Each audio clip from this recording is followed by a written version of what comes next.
Good morning विद्यार्थियों, आप सबका भौतिक विज्ञान की ऑनलाइन कक्षा में स्वागत है। आज हम लोग पिछले वीडियो में हम स्केलर और वेक्टर के बारे में चर्चा किए थे। यानी पिछला जो मेरा वीडियो था वो अदिश और सदिश के बारे में था। आज के वीडियो में हम लोग बात करेंगे पोजीशन एंड डिस्प्लेसमेंट वेक्टर, स्थिति एवं सदिश, स्थिति एवं विस्थापन सदिश, इसके बारे में आज हम बात करेंगे कि स्थित सदिश या विस्थापन सदिश को हम कैसे डिनोट करते हैं। तो ये आज आप लोग हेडिंग क्या डालेंगे? आज आप लोग हेडिंग डालेंगे स्थित एवं विस्थापन सदिश।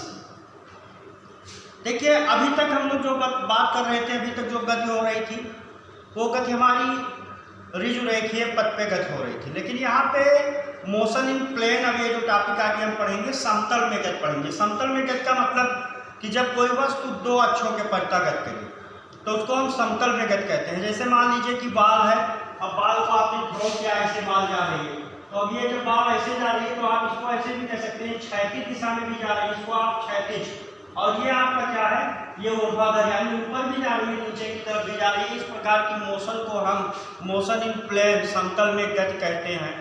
तो यहाँ पे स्थित सदिश को हम आपको स्थित सदिश बताने जा रहे हैं। तो देखिए, ये एक्स वाई एक प्लेन है, समतल है, इसका मूल बिंदु O है और यहाँ से एक वस्तु है जो टाइम t1 पर माना एक वस्तु t1 समय पर P पर स्थित है। t1 समय पर कहाँ पर स्थित है? P पर। तो मूल बिंदु O से उसकी स्थिति ऐसे हो जाएगी और इसकी स्थिति को हम क्या मान लिए, पॉइंट P है, और इसकी स्थिति को हमने क्या मान लिया कि इसका जो पोजीशन है वो क्या है, R1 है, क्योंकि इसकी दिशा O से P निश्चित है, यानी यहाँ स्थित है। तब हम क्या लिख सकते हैं, OP equal to R1, vector OP बराबर क्या लिख सकते हैं, R1। अब देखिए इधर पुनः यह T2 समय पर Q पर स्थित है, T2 समय पर Q पर स्थित है। तब हम क्या लिख सकते हैं, तब हम लिख सकते हैं यहाँ पे पॉइंट Q है और ये ऐसे हो जाएगा, ये Q। तब हम क्या लिख सकते हैं, OQ बराबर क्या हो जाएगा, R2। ये हमने क्या मान लिया, इतनी दूरी जो है इसको हमने क्या मान लिया, OQ को R2 मान लिया, OQ को हम लोग क्या मान लिया, R2 मान लिया। अब देखिए यहाँ जब ये R2 है तो ये आपको हम मिला देंगे, यानी PQ, ये तब ये उसका क्या था, प्रारंभिक बिंदु था, और ये उसका क्या है, अंतिम बिंदु। तो अंतिम बिंदु और प्रारंभिक बिंदु के बीच की जो न्यूनतम दूरी होती है उसी को हम क्या कहते हैं, विस्थापन कहते हैं। तो ये आपका विस्थापन, तब हम क्या लिखेंगे, तब सदिश PQ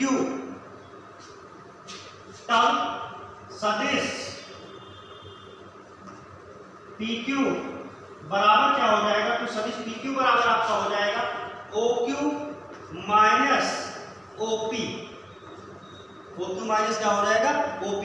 ये आपका इसका सदिश विस्थापन है, यानी PQ बराबर आपको मिल जाएगा, PQ बराबर मिल जाएगा आपको R2 माइनस R1।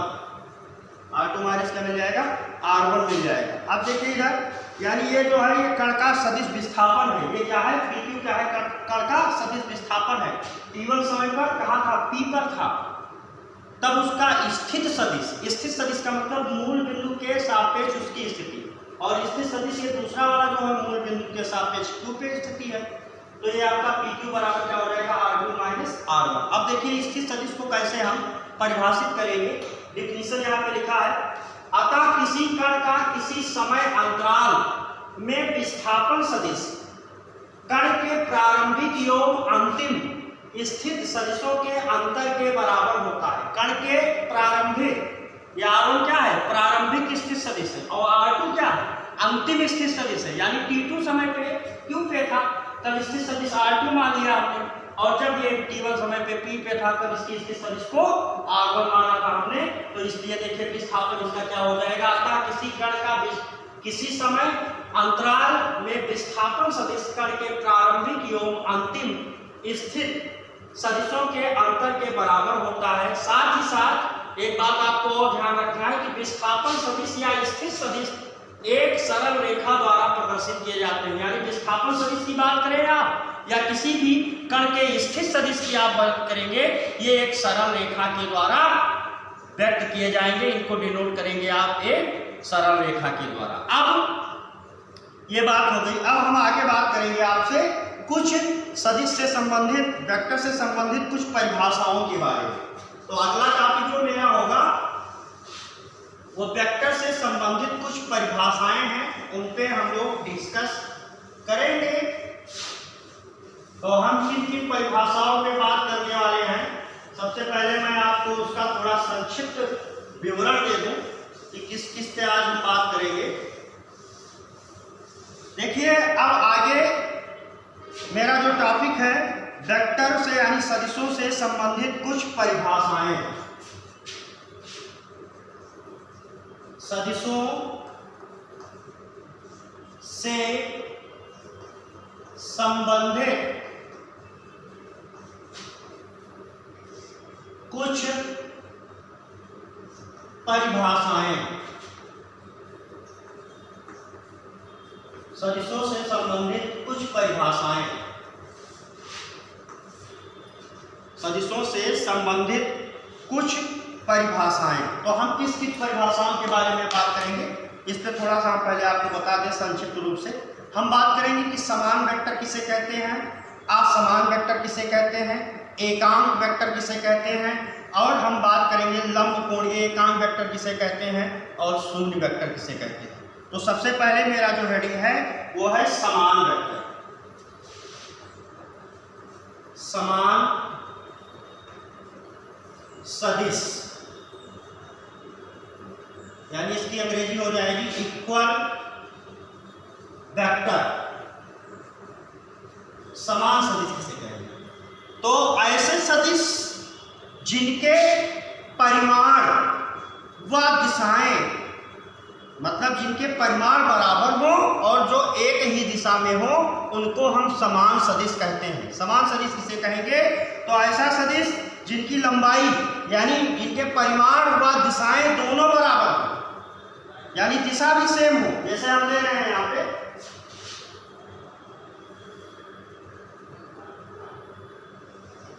ये आपका वेक्टर ए है, ये आपका वेक्टर बी है, और ये आपका वेक्टर तीसरा है वेक्टर सी है, और एक चौथा मैंने बना दिया वेक्टर डी। अब इसमें आप क्या कह सकते हैं, इसमें आप बड़े आसानी के साथ कह सकते हैं कि vector A equal to vector B equal to vector C. ये तीनों कौन से वेक्टर हैं, तो ये तीनों समान वेक्टर हैं। क्यों, क्योंकि इनके मैग्नीट्यूड इक्वल हैं, इनके परिमाण बराबर हैं, यानी इनकी लंबाइयां बराबर हैं। परिमाण का मतलब आंकिक वैल्यू, आंकिक मान, इनकी लंबाइयां बराबर हैं, और इनकी दिशाएं भी क्या हैं, एक ही ओर हैं। लेकिन डी वाला नहीं है, तो इसको इसलिए बना दिया है डी वाले को कि एक परिभाषा इसके साथ और आएगी। ये दूसरा नंबर हम टॉपिक किस पे चर्चा करेंगे, दूसरा नंबर हम बात करेंगे असमान। दूसरा नंबर किस पे बात करेंगे, असमान, यानी विपरीत। विपरीत सदिश।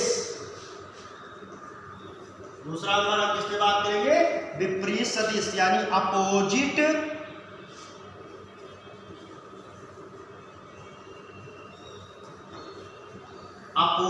वेक्टर।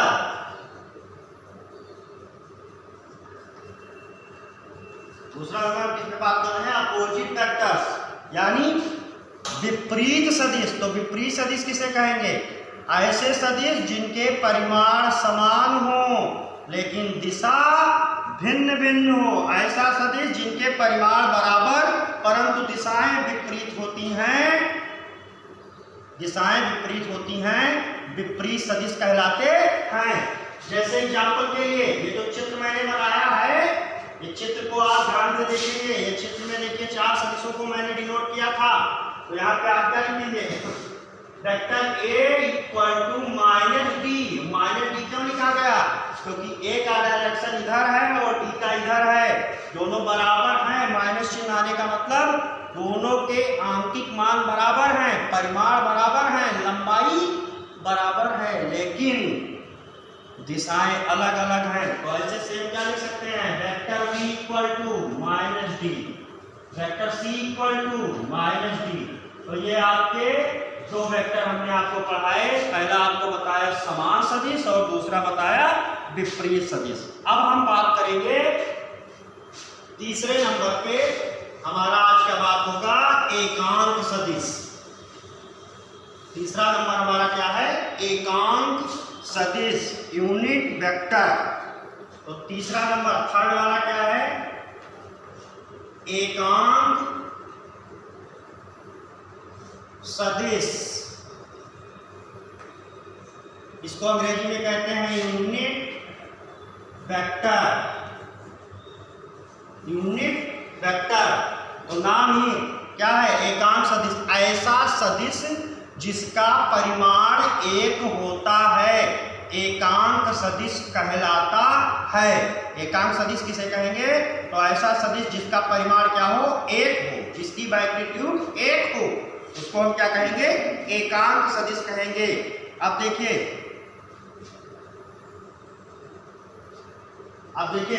जैसे माना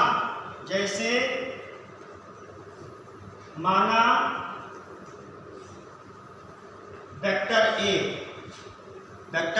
एक सदिश है, वेक्टर A एक सदिश है जिसका परिमाण A है। वेक्टर A क्या है, एक सदिश है जिसका परिमाण A है, तब एकांक सदिश, अब इसका एकांक सदिश निकालना है तब कैसे निकालेंगे, तब एकांक सदिश A कैप बराबर वेक्टर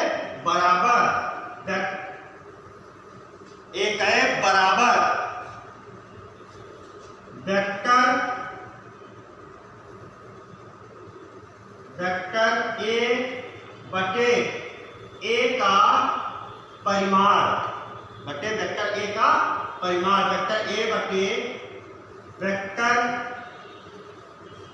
A का परिमाण, वेक्टर A का परिमाण। यानी एकांक सदिश क्या हो जाएगा, A कैप बराबर वेक्टर A बटे परिमाण का मतलब वेक्टर A, ऐसे लिखेगा, माड वेक्टर। माड वेक्टर A का मतलब A का परिमाण, या इसको आप ऐसे लिख सकते हैं, वेक्टर A बटे खाली। देखिए, एक बात पहले ही हम वीडियो में किए थे कि सदिश जो होते हैं उनके ऊपर हम क्या लगाते हैं, तो सदिशों के ऊपर हम क्या लगाते हैं, तीर लगाते हैं, और वही तीर क्या बताते हैं कि ये क्या है, सदिश है। लेकिन अगर एकांक सदिश की बात आएगी, किसकी बात आएगी, एकांक, वैसे ही आप ये लिखा है, ए का मतलब क्या है, वेक्टर A, यानी A एक सदिश है। लेकिन अगर यूनिट वेक्टर कहीं पे आपको लिखना है तो उसके ऊपर कैप लगाएंगे, इसको हम कैप बोलते हैं, A कैप। ये कैप जो है इसका मतलब ये सदिश है, लेकिन कैसा सदिश है, ये एकांक सदिश है, यूनिट वेक्टर। तो यूनिट वेक्टर के ऊपर कैप लगाते हैं, और जो केवल वेक्टर होते हैं उनके ऊपर तीर लगाते हैं। अगर मान लीजिए अभी आपसे मैं कह रहा हूं कि एक सवाल मैं दे रहा हूं आपको, न्यूमेरिकल, इस पे हम एकांक कैप निकालने का एक सवाल हम आपको लगवा रहे हैं कि इसका एकांक ज्ञात कीजिए। तुरंत जब आपका न्यूमेरिकल लग जाएगा तो थोड़ा सा आपके समझ में ज़्यादा आ जाएगा, तो इसलिए हम एक न्यूमेरिकल इस पर लगा करके और चेक कर लेते हैं कि कैसे निकाला जाता है। तो आइए एक न्यूमेरिकल हम लगा के चेक कर लें।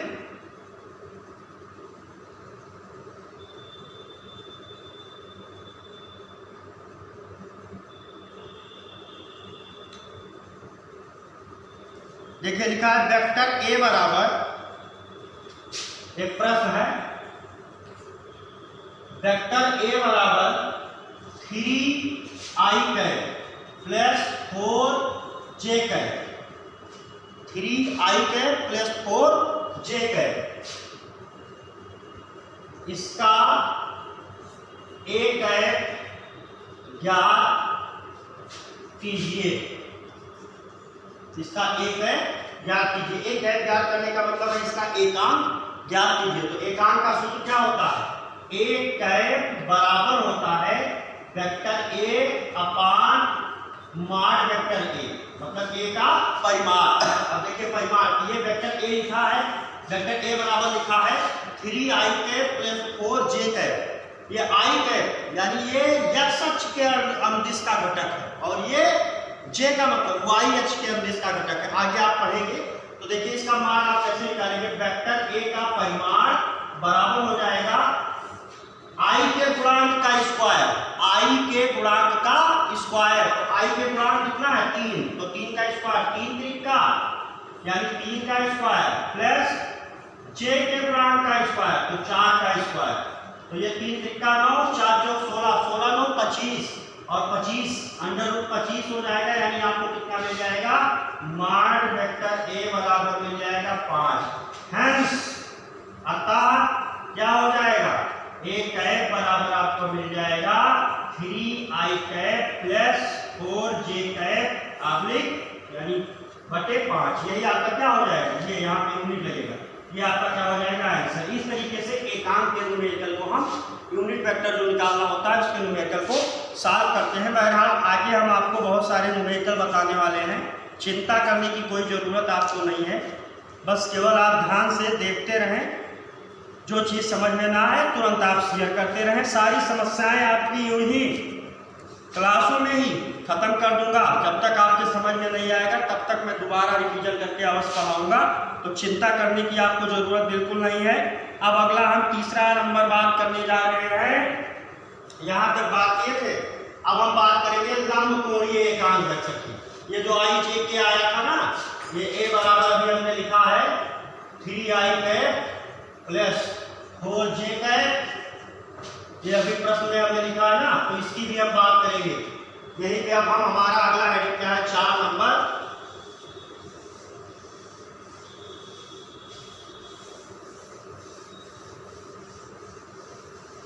चौथा नंबर हमारा हेडिंग क्या है? लंब कोणीय एकांक वेक्टर। तो 4th नंबर हमारा हेडिंग है लंब कोणीय एकांक सदिश। लंब कोणीय एकांक सदिश ऑर्थो गोनल यूनिट वेक्टर। अगला हेडिंग हमारा है लंब कोणीय एकांक सदिश ऑर्थोगोनल यूनिट वेक्टर। तो देखिए इधर आपको मैंने बताया कि 3D का चित्र ऐसे कुछ बनता है। ये देखिए x अक्ष है, ये y अक्ष है और ये z अक्ष ऐसे होता है ना। ये x, y और z ये तीनों परस्पर लंबवत होते हैं, परपेंडिकुलर। इट मीन्स इनके बीच की एंगल जो होती है वो 90 डिग्री होती है। बट यहाँ पे हम z को ऐसे तो बना नहीं सकते क्योंकि मैं 3D फिगर नहीं बना सकता हूँ, 2D ही बनाऊंगा। तो यहाँ पे z को कैसे बना देंगे? z को ऐसे बना देंगे, तो ये O हो गया। अब ये z जब आपका ऐसे यहाँ पे बन जाएगा तो ये देखिए x, y और ये क्या हो जाएगा? z। ठीक है ना? तो देखिए इसको हम कैसे लिखेंगे। देखिए इधर लंब कोणीय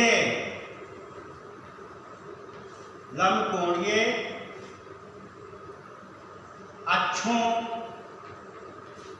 x, y तथा z के अनुदिश,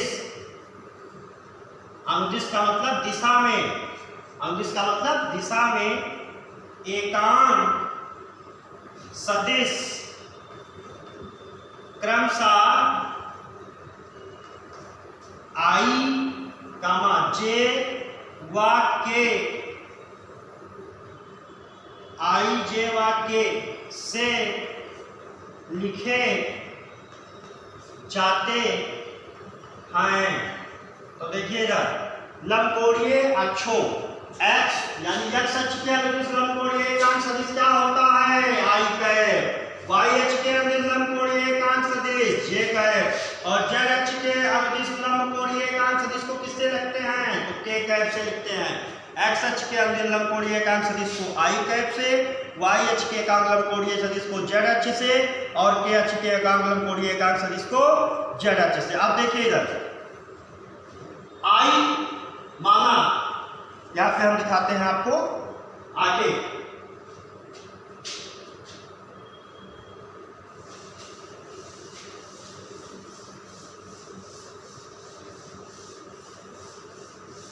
देखिए इधर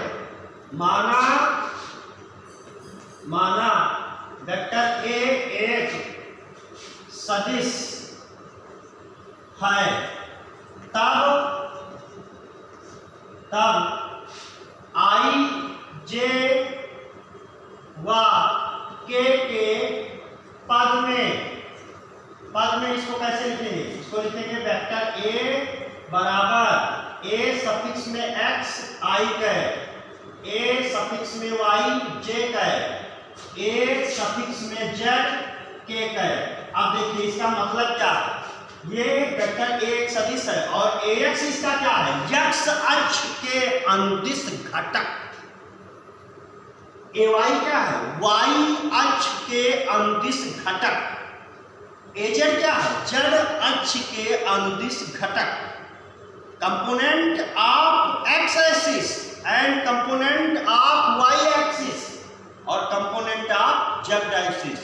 ये क्या है i कैप क्या है एकांक सदिश यूनिट वेक्टर किसके x अक्ष के अनुदिश, yj क्या है y अक्ष के अनुदिश, k क्या है z अक्ष के अनुदिश। अब देखिए ऐसे ही न्यूमेरिकल कैसे लगाएंगे यूनिट वेक्टर वाले।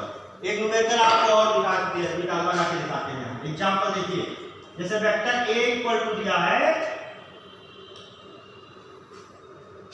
4i cap plus plus